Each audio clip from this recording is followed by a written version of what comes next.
c'est fort de ces messages moko, l'artiste d'abord, et puis tous les ménomanes, parce que moi c'est artiste naturellement déjà, à Zarapé, à Zorasan, artistique, c'est fort de ces messages particuliers à tous ceux qui te suivent en ce net moment. Oui, à tous ceux qui me suivent, surtout la famille Delta Force, je souhaite condoléances. La famille Empire, je souhaite condoléances. Parce que artistiquement, d'abord, c'est par les deux familles que je dois souhaiter d'avoir condoléances. Et puis à toute la corporation musicale. Et puis, en fait, je demande seulement à être fort parce que c'est une maman qui a été... C'est elle qui nous a reçus chez elle ici. On venait ici... Elle nous traitait comme ses enfants. Je me rappelle un souvenir vite fait. Tant au Pépé Kala Faki, tant au Totial dans le groupe, à un moment donné, il n'y avait pas de tête. Il y a certaines personnes qui voulaient s'accaparer du mouvement, quoi. Donc, c'est elle qui a pris le devant en nous réunissant ici au salon pour nous dire que non. Donc, nous sommes tous cofondateurs de ce groupe Delta Force. Donc, auquel nous devons choisir quelqu'un qui devait être à la tête. On a choisi Juna Mumbafou et le Fumbo qui devait nous diriger. Donc j'ai vraiment le meilleur souvenir. Donc moi et elle, on s'est croisés souvent donc, dans le coin comme nous sommes à Vandal. Alors il y avait toujours maman, quand il y avait toujours une fête ici à la maison, donc il faudrait toujours passer parce qu'elle disait toujours que non, c'est notre maison. On avait droit, on pouvait venir à n'importe quel moment. Donc je suis vraiment dans le mal, dans le regret. Donc ça me fait quand même de la peine. Donc condoléances à tout le monde. Et je demande à toute la famille de Pépé Calais, de Maman Pauline, d'être vraiment fort. Donc c'est arrivé. Merci d'être venu. Ouais, merci à tout le monde. Merci à toi aussi, Mato. Oui, et puis moi je vais parler. Matikas, ouais. Boni papa. Bien, ce qui m'étonne. Oui, merci. Merci. Ce qui m'étonne, Maman Poli, Azalaka, pour Akoufi déjà, d'Akomi, Azalaka. C'est un bon maman. Nous on mangeait ici à la maison. Yé mon rossoto yé na fodi akimbe mon elo on a biso cri na biso. Pour ba maman fait basé belé, mi bali na bango to aka mi bali. Ngai na fodi akimbe soto kuta na ba maman veve cri na biso zalaka bolingo nguria, bolingo nzuluka, bolingo ebeba. Lelo mère accueilli. Je suis surpris ba bingi ngai na téléphone ba bisanga ke ma poli adai. En total l'obito na fiston en panne nandule pas Fabugaz les aki pas anniversaire maman Fabugaz donc et aki tellement chaud ma Mélissa ouais et aki tellement chaud mais mère na bossa na reti dernier jour hein Freddy jour à souka to moneta ki jour à 2e anniversaire tant on a commis Freddy epsinga zawa to commis na ba shulai to yambani na Mahamado yo wana zara moi ça sans souci do wana ba mère na biso to bina na yeko to ba vidéo ezali to bini na ba Mahamado to bini na ba mama moi ça dudunga fura to bina na suka nango to tala bove chaka Congo azolia to CV yo ya ote na ki nanza vu kana nzala na ba matanga na suka nango nzoka ndefe na ngajino lia kinga pe na kina mogai mais Apolia bendanga pembeni badesu kwanga makayabu na betango show donc aza mère na biso vraiment oyo que son âme repose en paix maman na tikala jamais kolekisa ngai jamais ngana na passeport rouge ndako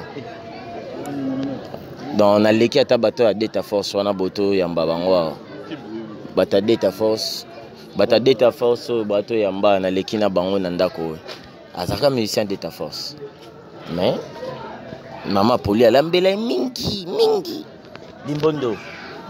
limbondo yaka dimne non ma volume pardon limbo nakola sabino maman Poli wana tozobina soto to sana on est abonné na lina loba boy limbondo papa poussa mon micro limbondo nandenga mabete Vena biso Pépé Calais ça fait 12 ans Banda via Kenda. Depuis 98, ça fait 21 ans, c'est quoi? Ah, 21 ans.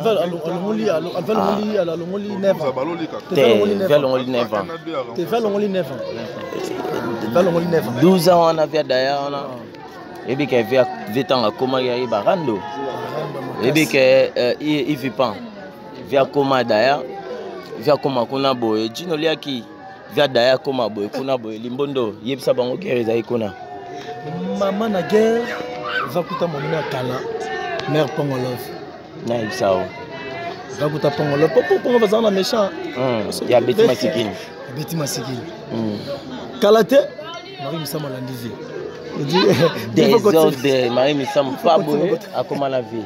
Sco, ndeza boy, te yokali solo solo, ndeza boy siko, ndeza boy, mère akei. Igela coiffe ikote, papa na Kerwan, éternel Kenaya. Kanda, taba, ikote, sensi. Nganda taba. Fene. Nganda taba. Chez Hugues la coiffe Icotey. Papa na Kerwan, éternel Kenaya. Au 174, avenue Aristide Briand, 93 320, les pavillons sous bois. À la petite porte à gauche, association Hugues Icotey.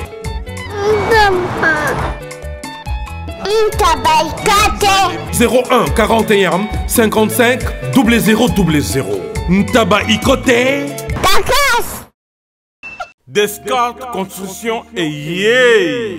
Fini l'inquiétude pour la réalisation de vos constructions de rêves en RDC au prix imbattable. Grâce à votre entreprise installée en RDC uniquement pour vous, spécialisée en construction, réfection, bâtiments, immeubles, vente de terrains, travaux publics, avec les ingénieurs architectes qualifiés au prix incroyable. Descartes Construction est aussi spécialisée en luminosité des bâtiments et éclairage public, installation des systèmes d'alerte, intrusion pour des maisons et véhicules et tout d'autres services. Nous acceptons aussi les paiements par tranche au prix incroyable. Pas d'hésitation avec Descartes Construction. Vous serez jamais déçus. Pour tout contact, notre email est descartesconstruction@gmail.com. Notre numéro de contact plus 447 93 92 82 813 et appelez-nous pour Kinshasa plus 243 89 91 56 86 2. Descartes Construction à Tozana Mbongo Moké, opération Tongana RDC. L'agence d'export et d'import Michel Atlantic Shipping et yé bana ya Canada, bana ya USA, bomi tongisa li sous-souté. Pour tous vos achats et ventes de voitures, pièces de rechange et les accessoires possibles. Na koti na ba koli na bino na Kinshasa, bomi tongisa penza te. Please, bakoya koza koli tinanda. Pour tout contact, benga Michel Lukadi. Plus 1 508 371 60 43 USA na Canada. Pour la Kinshasa, benga na plus 243 89 551 30 38. Michelo Atlantic Shipping. Yaboye, Bazuapi. Raph Ngindou, félicitations pour la promotion, c'est la rapport d'artiste. Que Dieu te bénisse. À connaît pas demander, il n'y a rien en face. Suivez Congo Promo TV avec le PDG Raph Ngindou. Nanenga Mabete, Congo Promo Raph Ngindou. Boga, en tout cas, félicitations, merci Sito et Oumela. Raph Ngindou, le présentateur de la force créative Congo Promo. Congo Boroto, c'est la force militaire de Congo Promo. Et faites comme moi, allez voir Congo Promo, tv5.com. Donc au nom de Jésus-Christ, nous bénissons le Congo Promo. Avec Raph Ngindou, Congo Promo ne tombera jamais. Piccolo Congo Promo ndé. Ouais, Balobi Raph Ngindou. Congo Promo toujours, grande puissance. Come on. Congo Promo qui torcos net in a film. Congo Promo babunda nanango. Raph Ngindou. Congo Promo. What a plus, what a boss là. Sakola, yolo. Fais ça Félix Ayambaki. excellence so batie kofi abimisi akiti des arts nga directeur yo directeur voilà faut c'est.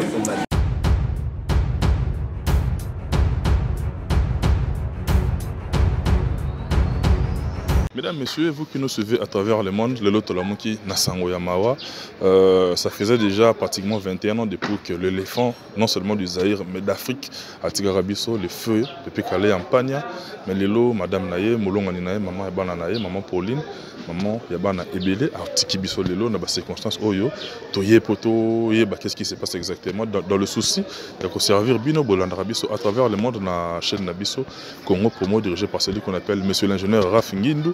Derrière la caméra, petit Nanga Sodik Bakamana, professeur des élèves, encadreur des sorcières, Azawane au forêt au moulin, Toyeka Mituna, parce que bien honnête aux Biso, parce que beaucoup de gens se demandent qu'est-ce qui s'est passé exactement, mesdames, messieurs, Biso Tozara Mituna, parce que Toyeka servir Bino, c'est ça notre plus grand souci.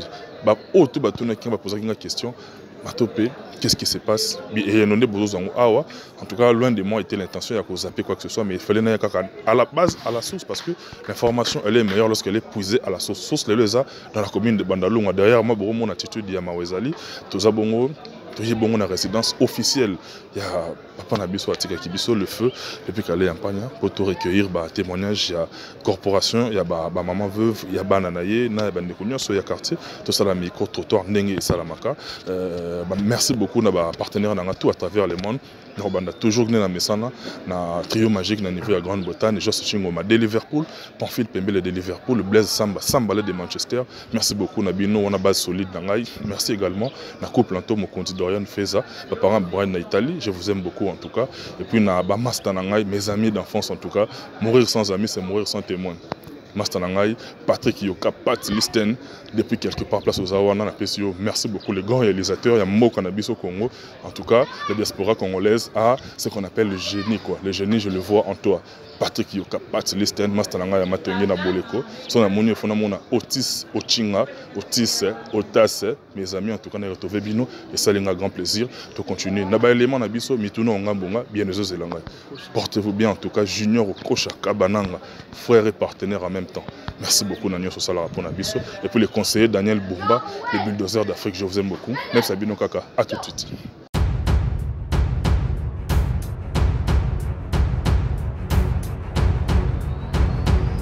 Mesdames, Messieurs, l'année qui annonce Nabiso, dans la résidence, il y a Feu Papa Nabiso, il y a Pagna, ouais, Tekabiso depuis 2 décennies pratiquement.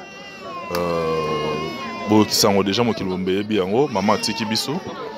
Tous qu'on a fils biologique qui a vu Nabiso Pepe Calais en Pagna. Moi on a eu un artiste Boyebi a évolué au sein du groupe de l'artiste Maestro Fabricasto sur l'ana et Lelo en Pagna. D'abord permettre de te présenter les condoléances les plus attristés parce que tu peux perdre maman fraîchement. D'abord Naniva famille bozo gérer en Onengen. Jusqu'à présent maman Kofi Lelo dans de toute attention à l'école de ma femme. Dans la vie que dans tout ça quand nous on a dans tout gérer mon tout ma tout bazoya tout kabura on a bakaba on a biso quoi donc vraiment dans na ça mal dans na kamwa vraiment le badon il est que la femme lundi matin maman na Kofi lundi matin mais y a pas na bandeko on a à travers le monde entier.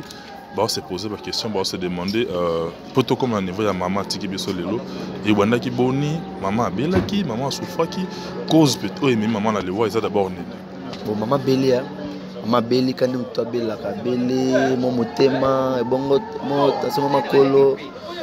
Donc depuis que tu moi 20 ans, ça papa, maman a malade, mais à forcer à car, aya, kokabra, mon amour ben naïe, mon TP Lelo, p côté aboto maïmo beli na kuma bimia kuma bien mo bodon ka bongo le lokota tongo ba ke très blanc lebo ba ke ne beaucoup na ka bodon donc ndira boy ka basango donc les lorsque maman a Tiki Biso les alliés eloko ya mawa bato ba tala monde entier ba comprendre que to sur la moza sur le coup et émotion c'est qui est tout à fait normal maman papa kenda déjà Lelo maman Tiki Biso pour le famille bazan normal il faut poser un an nous va programmer ça la maman Lelo et le canal mais est-ce que il y a des dans moi temps moké ka o déjà maman tiki est-ce que bossa déjà na soutien ya artiste musicien muso sur congolais lelo on a moi temps moké ka ko ne maman tiki biso ouais tout le monde donc bon baso bien déjà donc après mes condoléances sur les Facebook WhatsApp donc on doit me connaître ça bango et premièrement président nga maestro après mes condoléances dans le monde et puis dans mon ba Congo tout dans donc que moni dea fali pour pas donc ba écoler la biso longo donc ba da brancher quoi donc tout va type pourquoi ba tout pour moment filer l'eau donc toi déjà donc ça tirer quoi mais tout soli na ba maman na biso ba maman veuve question mo rozongi na biso ka à l'esprit mais est-ce que lelo na plateforme ya ba maman ou ba papa déjà ba kenda na sima na bango bino bana boza na ba orphelin est-ce que ça un artiste mususu oyo ba puyaka pe bino ba orphelin ya ba artiste minene oyo ba salaka pe loko là-bas bon kobuka lokuta te non rien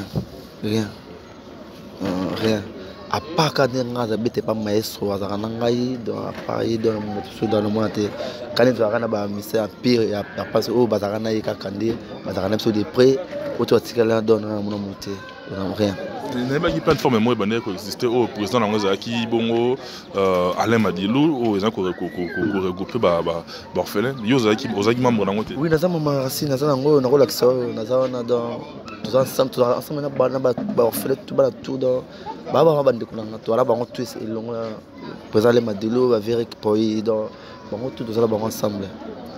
Il y a un point ainsi, il faut adresser le message à travers le monde parce que tout là suivi Mokeli Mobimba.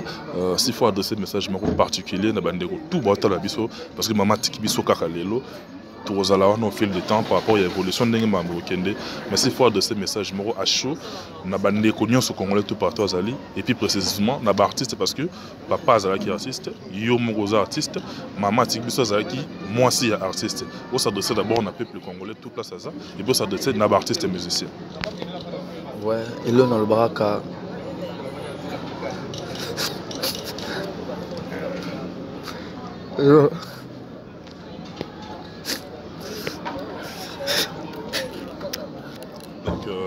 mesdames, messieurs, vous que nous suivez, allez-y comprendre dans quel état il se trouve en ce moment. Donc il a du mal à exprimer ce qu'il y a en lui. Donc beau tenir rigueur, et ça, et le remords, il n'y a pas ces le remords, il y a mawa. En gros, mon jeune frère Nabiso, a manqué des mots. Tout ce qu'il a été à ça la deuil naïe. Et puis il a retrouvé la force naturelle. Les taureaux peut-être temps, il y a solo lango calmement même. Ils a chaud parce que la maman vient de nous quitter à peine. Il était là quelques heures pour permettre quand même à digérer en haut. Et puis il y a Zamwana Mobali. Zamwana Mobali parce que Bandeko Basi Baza va retirer force na bango na attitude na yo. Donc ceux qui ont s'est laissé totalement abattre, bango peut bazala abattu. Donc bango peut bataler là. Ça la moi fort à mouké. Ou adresser moi le baron en quelques phrases plutôt qu'à boire na biso. Tout ce qui leur qu'on attend au pays. Tous les logos kaka les lots na tika leur fallait papa qui maman pas les lots qui bon ceux qui bazar avant sur le musica se couvre ba permet la biso pour bon bateli artiste bateli bateli wa papa la biso basta bateli wa maman la biso batika biso te ba toujours permet la biso à soutenir ce concert ce mamutu. Mesdames, messieurs, comme vous le constatez, tous dans la commune de Bandal, ils ont Sangoyamawa. Tous bon la résidence, il y a l'éléphant d'Afrique, l'éléphant d'Israël, l'éléphant d'Afrique, le feu, Papa Nabiso, Pekale Ampania, Oyatika Biso, ça fait déjà presque 21 ans. Maman Pertukotika Biso, Léonatongo, Maman Pauline, Maman Aban Ebele, tous maman Nabiso, Tobazarana. Corporation na bango ya ba maman veuve donc ba maman o bazala na ba artiste na biso batika biso tous ba maman bazana la émotion parce que ba perdre moko ya bango ko banda ko mona na ba koma qui déjà famille moko na bango atiki bango maman na biso d'abord mbote na yo maman te présenter ba condoléances na biso na bandeko bota la biso à travers le monde moi présentation ya muké et puis to passer na maman na biso maman veuve Lokoli. Maman veuve Lokoli, il vient à Maurice, vient à Barombo, vient à Penza. Maman Nabiso. Non, on a maman, maman Nabiso, puis moi présentation à Mouké. Il y a papa chef. Il y a papa chef. Non, papa chef, il y a groupe Simba. notre maman moi aza na émotion makasi maman na biso ya moke kaka mingi te maman na biso vraiment aza très émotionné maman veut présentation ka ya moke pe ba maman baloba na bango maman Mado maman ya ba Alain Madilo donc aza veuve ya papa na biso Mathieu Matéa sans souci bon comprendre maman na biso bon comprendre kaka quoi maman na biso sango ya liwa ya moko na bino d'abord na matoi ekomelaki yo oyambaki yango ndenge nini nayokaki yango tozalaki na programme tokotali na ntongo nandozela mama chef po tokende apres nayoka appel ya mamado mama présidence ya biso mwasi adio poste na yobenga ngai kima Pauline akufi gangi makasi na ndako donc esalaki nga bien te pour tout comme on a niveau le maman tika biso peut-être na bandeko bazaki une information on a théo ba mituna maman na biso pour comment on a liwa qu'est-ce qui s'était passé à Belaki ezalaki d'abord et utina no wapi peu comme on a niveau liwa tando kaka su ba pema nde istoma no dia sema ba pema kaka anda ko ta ba radio biso no iloko no mona na tapoe mona na kandiso suki lo ni fandaki baki ba bazongise mai lobby suki lendi nde ayokufa lelo na tongo et banda déjà etungisaka déjà moi kala to izelo moko yaki kaka yango nde memiti lelo atika biso yaki kaka dernière fois bozalaki ne na lisanga na bino et où daté de camp plus ou moins tozalaki ne le 28 ya 20 à peu près calé ya 2018 tozalaki ne merci maman na biso na passé pe moi le lobana na maman chef azabongo veuve ya papa na biso papa chef avec na groupe Simba maman chef yo moko père ozwaki sango ya moko wa bino atikaki bino oyamaki sango ngo ndenge ne wale sala ingapasi makasi ekutingana na nzela nazokende pona ketala na hospital babengi ngai esali ngapasi makasi na baluka ikambala moko na ye awa ndako na ye eza sango moko nazokoka kuexplique yango te bandeko botala bazo comprendre que ça vraiment sango ya pasi mais s'il faut na bandeko bayeba ki maman na biso tiki biso te s'il faut ko définir bino bozala ki bokoma ki baninga bokoma ki famille azalaka nini na bino na kati ya lingomba na lisanga na biso mama nazalaki mama moko modèle azalaki bien surtout ponanga na baninga musuna yebite mais ponanga azalaki mama moko bien makasi ayebo fanda na bato donc sango na ye pesinga pasi po jeudi nazalaki awa bayebisinga ke hôpital les 5 nayaki kotala ye jeudi suna yaki lobile nazobenga bayebisinga koti hôpital yango nabimaki tongo makasi mpona kende kotali na sango wana na nzela donc na pasi moko na mpokata koloba te maman na biso veuve ya vie na nganga ndo benge vie Maurice vie Lolo vie Lokole tomona nino osusu lelo maman lobi maman tiki biso na lingomba azalaki maman ya bolingo maman moko malamu parce que ça te kana ne balobaka mabe mo oyite po muta parfait azalaka te tozalaka na mo bandungu na biso yo siko témoignage nous en mpona ndeko na yo oyo tiki tozalaki penda bien makasi tozalaki na yaya nanga penza makasi tozalaki penda bien so naza likambo na ono expliquer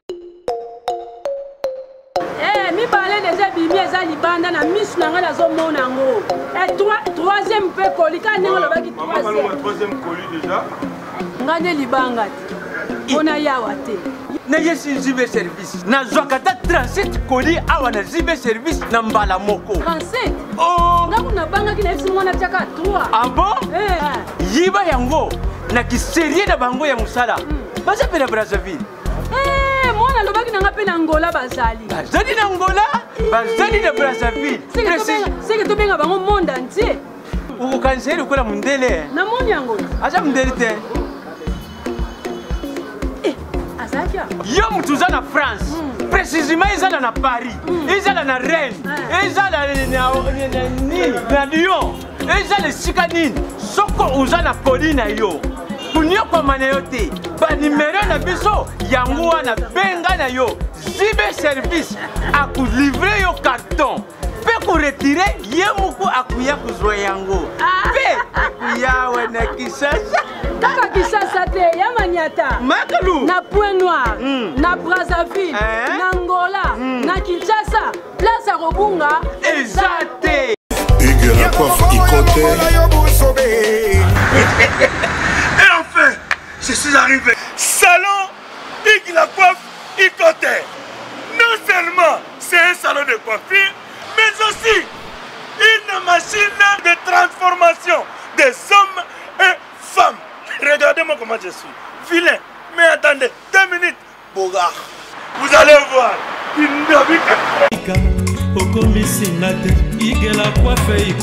Hugues la coiffe Ikote, votre salon de coiffure mixte afro-européen situé sur la Nationale 3 au 174 avenue Aristide Briand, les pavillons sous bois. Pour plus de précisions, veuillez nous contacter au 01 41 55 00 00 ou encore sur notre site hugueslacoiffeikote.com. Nous sommes ouverts tous les jours de 8h à 20h, même les jours fériés. Hugues la coiffe Ikote, l'homme qui coiffe la ville. Hugues la coiffe Ikote, le salon de coiffure mixte afro-européenne de proximité. Au 174 avenue Aristide Briand, les pavillons sous bois sur la Nationale 3. Un seul numéro, 01 41 55 00 00. La beauté de votre chevelure chez votre frère. Hugues la coiffe Ikote, même père, même mère. Chikicha, chikicha, cha cha. La beauté peut tout changer. Salon Hugues la coiffe Ikote. Quelle beauté! Sexy pour les femmes, ndindindi pour les hommes. Baleki salamu salamu. Dozoe binadi. Mais na groupe na bino yazaki na fonction ni na ko assumer poste ni. Un vice-président. Un vice. Nati atiki biso sikoyo. Sûrement non faut bozo tambo ça peut moi réunion na bino bo sangana bozo bo arrêter ba stratégie mais na bino na ndenge bo vendre na lisanga wana ko perdre moko ya motu ya ndenge mama tiki biso bo na esprit nini o bino bozo tala parce que ba papa batika biso bino ba maman botika li na bana na ba orpheline bozo gérer ba situation parce que ça facilité. Est-ce que l'État congolais a soutenu Rabino? Est-ce que bah œuvre et Bamibal na bino batika po ba sepeli ça ba tout partout baza? Est-ce que bah œuvre on les faire vivre bino na ba héritier wana? Ba soutenir bisoté. Ba soutenir bisoté attaque du Sokoda. Et am tout Sokoda, ceux qui Sokoda de foot ba am si Paulina benga ngai. Jene ka beto ke na Sokoda to ki afuti. Am si to be abengi ngai ai. Ayo zonga tina flambeau na na boma chazeli ngana toujours.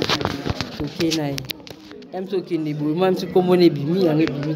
Encourager quand même ça, parce que j'ai notamment $10. Au sommet la table moi na banane. Na ba o bazan vie siko. Artiste bazan vie lelo. Les wez aura moutonio c'est la kana ngote. Donc ndenge zo ba papa na biso ne pego zo bandego toza lelo. Ce qu'on a ba o bazan vie lelo. Est-ce que ça appelle ba o ba soutenir na bino ba maman veuve ko chabino poa? Est-ce que ba si ba artiste msusu bazana no lelo en vie? Bazora pétant ya repose un peu na bino ko moi conseil to ko assister bino na différentes formes que ce soit. Ba c'est artiste msusu. Ti. Do apusa na bindati.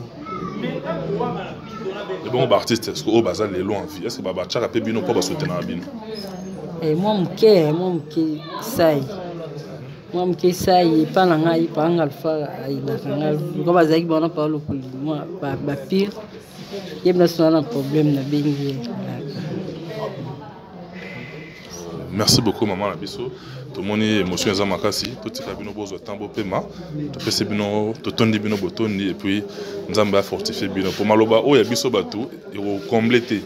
parce que ceux qui déplacent nzamba bandi donc to senga va nzamba ya pesa bino makasi to continuer pe kozala wana biso manena biso ko assister zali kozoma rambo nezo le kamo kil mobi metalango vraiment na bango na biso bazat dans les besoins bino tout botala biso à travers le monde mabela olona yango oyo c'est-à-dire les veuves et les orphelins mabela olona yango wana bolé mbaraté pour soutenir bango parce que baza vraiment na besoin nango merci et à tout de suite tout ça dans le cadre il y a ma parole il y a ko fortifier bandeko ba perdre moko ya bango tozana obolo monelongi oyo boyebi azaki na feu pepe kale batambola na partout dans le monde Dominique Maboa tokutani lelo boti ko perdre maman azaki maman penza libota d'abord permettre de présenter ba condoléances na biso merci moi liloba parce que ero yambi sango ya liwa ya maman oyambaki yango d'abord ndengene bon nakoloba kaka place au botelemi misinga ozotuna ngao kaka isika ngango pe tango pe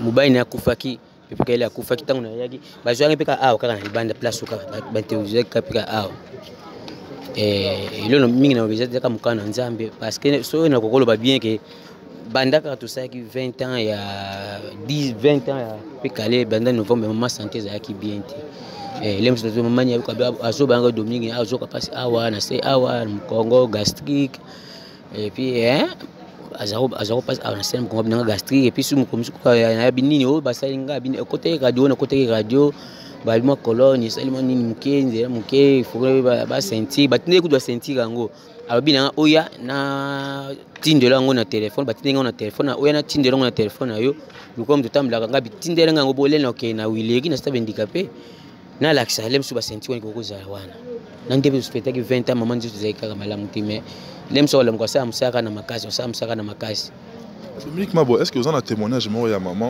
ya maman de son vivant na vivant il y a ancien patron na yo Pepe Kale un peu on a un témoignage ya maman à l'époque il y a na mobile na oui na joba kita mukutanga mais maman moko batu batala mokili mobile tangu na kota ki ka mukolo moko net na koti na sali dimanche tusali sorti dimanche na ntango na yaki na ndako awa na yawa na kutaki pe yapi ko sazaki awa yapi ko sa ya kutinga wana bien président Kalabi na moni mona no ndiaza nzale apesi mo bo sombeli boîte exécuté moni unity ozambia bas boye pe ko sa somenga boîte exécuté abi Polina kalingele yango mera janga kalingeli ngai wana salinga fufu ali nazo basutanga mwasi nanga bote mo nanga liboso na yena ndako na esenga vie na esenga président Kale mbongo ya na bi président naza mbongo hôpitali nazangi ndamba mbongo bwe tina vani na meto vandi na mesa kota sala manger mais ya vandi na fauteuil kuna siko Pepe Kale bien yo senga mbongo ya kufuta mwasi hôpitali tango yo bima kana mwasi no kuna mona kanga kisku ya bi po no ba mwana ndenge na mwana esengo mbongo pese ka mbongo soko uzana ngo type za timbo mbona poche aizwa mbongo apene ile apesa nga yaki 10000 francs CFA abima bakisa uzana ngo type na zwaki mbongo wana to azaki mama moko na bakaka pona biso ba musicien pi ak mama boboto pona biso to atati ndenge Pepe Kale kufa na raso na ye mère na zanza mo apenda Didier kwa be ngali ngai pondumi ya be nga Didier jai mama tiko be nga Dominique ya be nga Didier otinda sanya mwana na sanya tindo pondu mbi ulinga pondu mingi Didier otinda sanya bona tindo pondu aibe ngai ninga po ngape ninga pondu minga ndu na miya so alimka pondu ke Dominique ninga mingi ifo tindenga so yemso nakena braza pa zo ni yebe na bi mama nga zo ninga koko mingi Dominique OK braza ozanga tuyela nga koko yela nga koko zaki bienga nayi Dominique Maboa mokili mamba batala yo eza sangwa mawa te biki bozana sous le coup émotion mais s'il faut adresser message moko particulier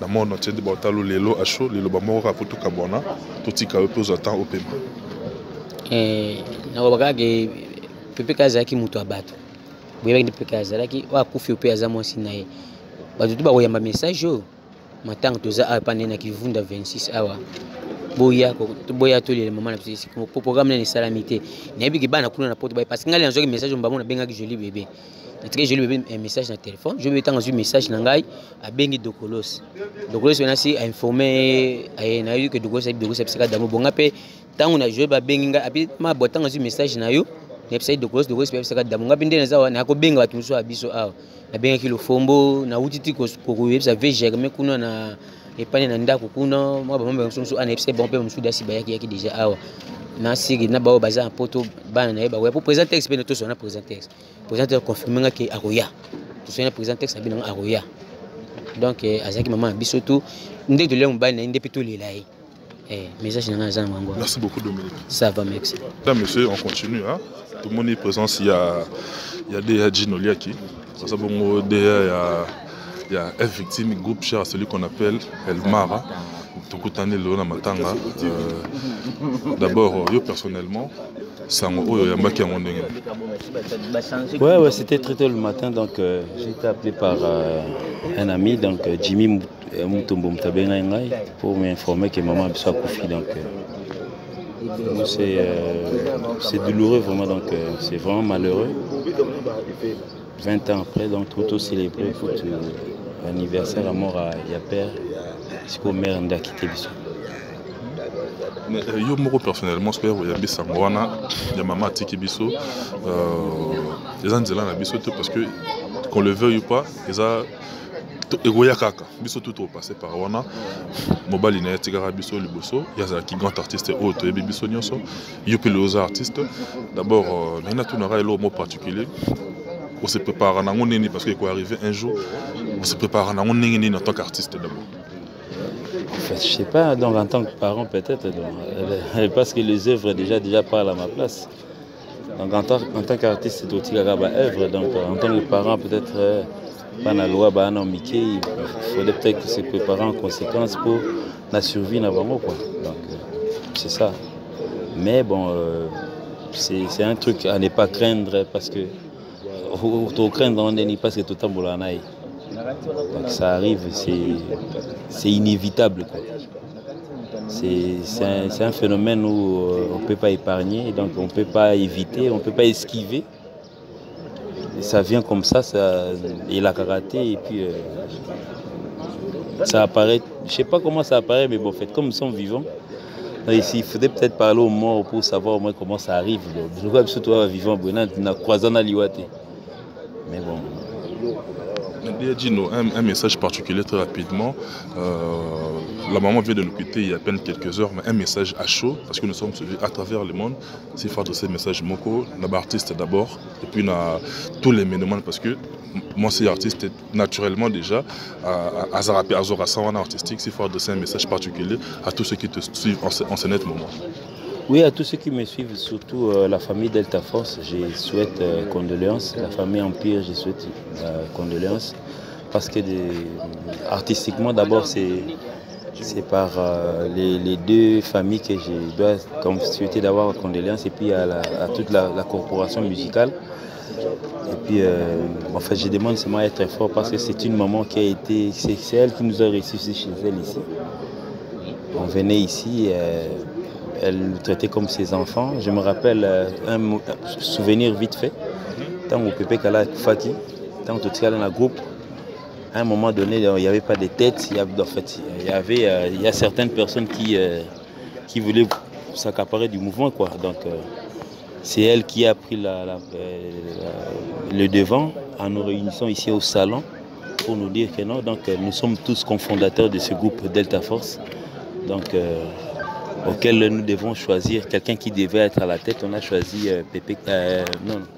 Juna Mumbafu et le Fumbo qui devait nous diriger. Donc j'ai vraiment le meilleur souvenir. Donc moi et elle, on s'est croisés souvent donc, dans le coin, comme nous sommes à Vandal. Alors il y avait toujours maman, quand il y avait toujours une fête ici à la maison, donc il faudrait toujours passer parce qu'elle disait toujours que non, c'est notre maison. On avait droit, on pouvait venir à n'importe quel moment. Donc je suis vraiment dans le mal, dans le regret. Donc ça me fait quand même de la peine. Donc condoléances à tout le monde. Et je demande à toute la famille de Pépé Calais, de Maman Pauline, d'être vraiment fort. Donc c'est arrivé. Merci d'être ouais, merci à tout le monde. Merci à toi aussi, Mato. Oui, et puis moi je vais parler. Matikas, ouais. Boni papa. Bien, ce qui m'étonne... Oui, merci. Merci. Ce qui m'étonne, Maman Poli, Azalaka, pour Akoufi déjà, d'Akomi, Azalaka. C'est un bon maman.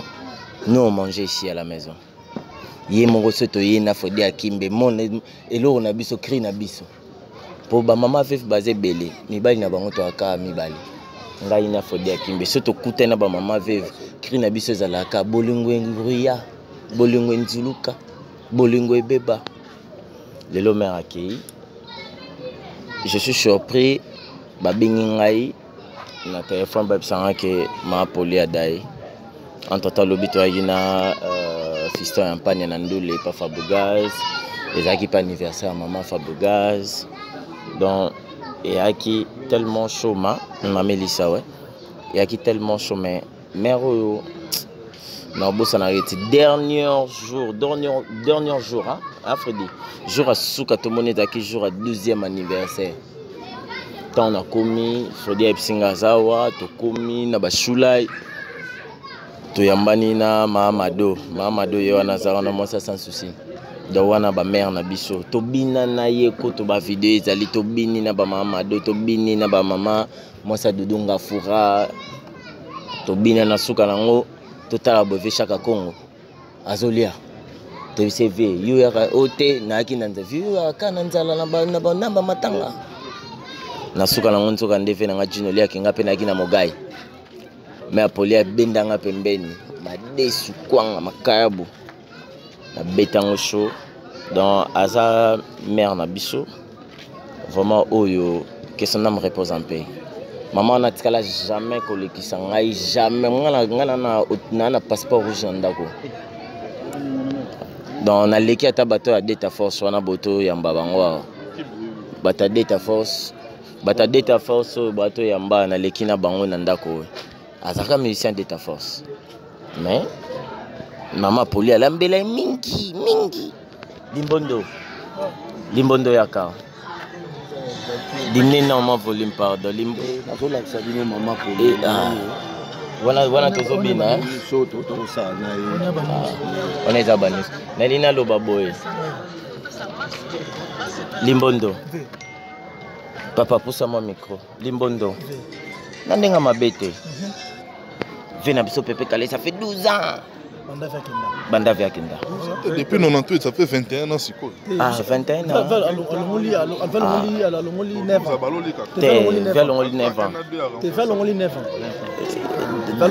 12 ans on a via d'ailleurs on a ebi ke via vitanga koma ya barando ebi ke il pas via koma d'ailleurs via koma kuna boy jino liaki via d'ailleurs koma boy kuna boy limbondo yebisa bango kereza ikona maman na guerre va kuta monina kala mère Pongolov na isao va kuta Pongolov Pongo va na méchant ya Betty Masikini Kalate Marie Misama Landizi désordre Marie Misama pas boy akoma la vie sko ndeza boy te yoka lisolo za solo ndeza boy siko ndeza boy mère akei siko Marie Misama on a parlé siko mère aux arabes siko mère dans le deuxième bureau mère Landizi siko mère akuti ba mandakuna bebo na ibsa mère sakana bonda ndo sakabona kisasa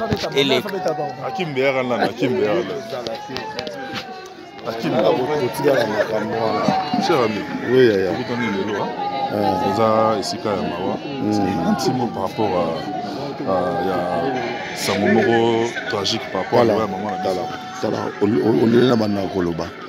Tu vois, dernière émission, mon toyo, les lobbies il y a autre zobike, à Koufi, à Tigibiso, yeyo, maman Pauline. C'est-à-dire, bango bazara na kiri na bango mombo ya ba maman veuve, ya ba artiste nyo surtout qui paraté moi c'est musicien, moi ça ya peintre, moi si ya couturière, moi si ya nyo surtout à kati. Alors biso tozaki le rôle ngana mati. Tozaki le rôle ba to to non ça na bango trop souvent. Toza bana bango bango bana koloba à chaque likamoko kaka bana biso bosa lelo to kene boy lelo to sala boy lelo to fa na banani et puis c'est pas si na omone souvent trop na maman na biso mandolina bon bazara bazara na moi ba jina bango bazara moi na moi comédie mo boy ke maman Pauline azoba oh yeko tu nasolo bisaka été mandoli na ba ote bonga na lobisa on équipe de mais baza ba pur biso ba to ba internet tout tikaka ni moi ba bilobela liwa ezaka pona mutu nyonso tout lelo mama atiki biso toyeba ke nzambe bazali soki ezaki volonté ya nzambe te mais nzambe pe anga benga ete to mekata ko komata babuzo bate ndenge zalaka ote kisi o mobile ne boye o asali boye wando tika on to pesa ne ba information par rapport à la récupération te bi ke bato ba salama pona ko loka base à tout prix. S'il faut recadrer tout le monde, est-ce que récupération n'est pas salama parce que les gens m'attendent il faut éviter la récupération pour traiter de manière négative. Une opinion par rapport à ça. Il y a un moment où bêtise c'était place là. Biso ba jeunesse internet, ba to ba internet, to lingi ba base moko ba base et rien sauté. Ba base comme il y a une information sûre et réelle. C'est-à-dire quoi? Maman Pauline biso tu toyebi akufi na maladie ya pema toyebi ke note premièrement to pe ko kende no arozala ndinga zaki munene peut-être pema na pe no kangaye ou bien musupe za raza un problème asthme ba bloko ezebele to lobaka que maman abelaki un témoignage par rapport à maman la biso tika biso. Oui ma pour nazali nga bien chéri parce que ali parmi ya basi ya biso batisi batika o azalaki très simple hein? Parce que bilo a bébé Kani surtout je crois ça me sonne bisayo ba il y a ba trophée même deux chemises il a dit moko moi na comme on a ni fisson Jean Pania monta remeta même deux chemises kana ndako to bon mambo ki na musée nationale moi c'est moi ça bébé Kani en tout cas pour ngai que na mona kaye un modèle ndenge papa la biso qui est Dominique Moussaka à Londres nga moninga watu ngondo comme non nazala quitté tout na cas tout le bango déjà je crois qu'il y a une émission là déjà d'habiter maman waso to là qui na maman linga na malé le tout na campus pour na côté la maman waso mais vraiment c'est très triste o enda kuna nga ndenge nani watu bawana onda kuna nga la liaka makabo ya kama mais non kolia non papa somo da lingio faut kolia ngando ya ndako na ngambe vraiment que je regrette beaucoup liwa ya Maman Pauline. Maman Pauline tiri biso tshara Congo. Yo souvent tombera victime na maramonette ya ba genre maman tiri biso parce que toi tu es dynamique au côté passer par là pour na décanter la situation parce que les lots na niveau artiste en danger na niveau ya yuna nengo zala courageux pour na luka pour trouver la solution. Ozo craindre te et le roi en étiquette balati ça ok yo kotaka wana kaka po lia moi pourcentage lia moi mivé ozo craindre le qu'on a là tout sur le on a liwa maman la biso buzo ba wana eza ba zo ba ba biloko wana dernièrement là qui na matanga son de base c'est facile à critiquer mais maintenant maman faut pas que les joie comme la maman Denise hein c'est ce qui de maman Denise ba ke pa ya premier Tibala ba tamba ki zombongo na bango non c'est pas facile de konangai que si ces autorités appellent ça mbongo pa na ba et ba yeko na mawa comment je me bats pour la carte papa Loufa qui est souffrant papa Brazos maman Katile Waso jusqu'au on ne sent pas non de toute façon yango ya buzo ba wana 14 ans c'est pas peu 14 ans bokete elle sanda bomba c'est pas peu Michonoka impression qu'on Donbass c'est pas peu parce que molima base sont moto inga bango net kaka la distraction j'accuse les artistes congolais peut-être kaya moi ça sont de base ba vivre ba combattre ba mona na bango te so a moni siko moni ke pepe kale bi kale la kombo mona ba kotonda mais non on doit dénoncer ça moi c'est un année à visibilité pour ça la récupération partout moi ça sont de base banda mo bakunu ba tout le monde a fait mon côté bakambo yolenda kuna ye ba bandi ba koti ba keso akembe tout le monde a fait mon côté mais c'est là où on doit voir l'association non tout tire au sala ba association de kunangai hein il faut être prêt zambongo te d'abord il faut voir la compassion nous a na campus maman waso c'est pas l'argent en retour ba papa koko to uti nani na pas maman waso bon toi après waso bon mais non même moi maman on fait ça pépé calé tout est là zambongo tout ça qui fait pépé calé on a gagné combien vraiment que de tout ça vraiment que ngai kaka nazo ko regretter de nos jours là qui na likolo maman Paulina parce que muta apprendre nga c'était le fond kabio cha ko ngene mbango mera zo bena mera bena ndenge nini tana ko nga bien chéri na mati likolo na moni mère mère ka moni on a zo bela na big sandra mpo mona mpo love na beki bijisa nani na poto o mère ngabi façon na mona ki maman en tout cas na qui contente j'étais pas content et donc pour ça tu ni mère ngana moto na yo est-ce que bilo pepe kala zongi sango oh papa te zongi sa kabite mère tamu susu eloko moko ere yango oh te bilo te zongi sa mai karima bele bon j'ai trouvé ça zaki guerre entre yo makambo nani mwana asalaka vidéo témoignage wana o ya kosana na vidéo wana ki voilà botaka kana nini non bana mbula ba lewa awa ko yi kama pepe kale na mwana bakutonda ngwa de la visibilité comment visibilité ba yana pour soutenir bana kali ma veuve honorer je crois na côté na ngai je me battre pour que ces plaquettes n'a pas des artistes des noms quand na Papitex n'a pas des artistes c'est pour moi courage Mami Mboula courage c'est la maman qui biso to kinango mais leo na kosenga ba artistes congolais tout ça na bolingo moi ça sont de base atika na 4 bana na zemi normal na remisa titi na Al Capone na les gars mosenge tunangai César Loboko on a porté ça concert pour la sonde de base parce que contribution atteindre pas moi c'est ma mission moi écoute bango mais awa mission wa beta auto na mbongo to ali ni boy mbongo wa ba ça basa biso wa patron musique tout le monde a bango tout dans notre terrain on lui biso ba patron musique ba basa ma ba caricature mais ça n'a pas message non papa ba mission zo mbongo komba na mbongo c'est comme côté la meilleure hobby pour patron musique je crois n'a pas caricature maloba baza ebele aba kofi heureusement j'ai pas cité des noms protéger Neyo on peut attirer la foudre sur lui c'est la problématique papa parce que micro azo de camisa qui déjà excellence merci Luka poste moi qui fait Sakola yolo va faire Félix Ayambaki alors excellence so tu confier à Bliss qui des arts ngadi le cap yo di cap voilà faut c'est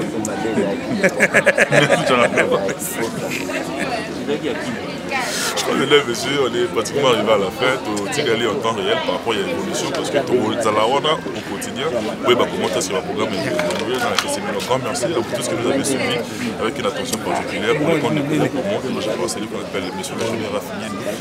Merci Nayo, Nali Bouta Mouba, et c'est vraiment la petite professeur des élèves encadrés des sorcières. Merci Nayo à tous nos partenaires à travers le monde qui est affiché, c'est notre remarque, suggestion ainsi que l'entretien. On a besoin de faire avancer cette je vous dis, à la prochaine.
Polina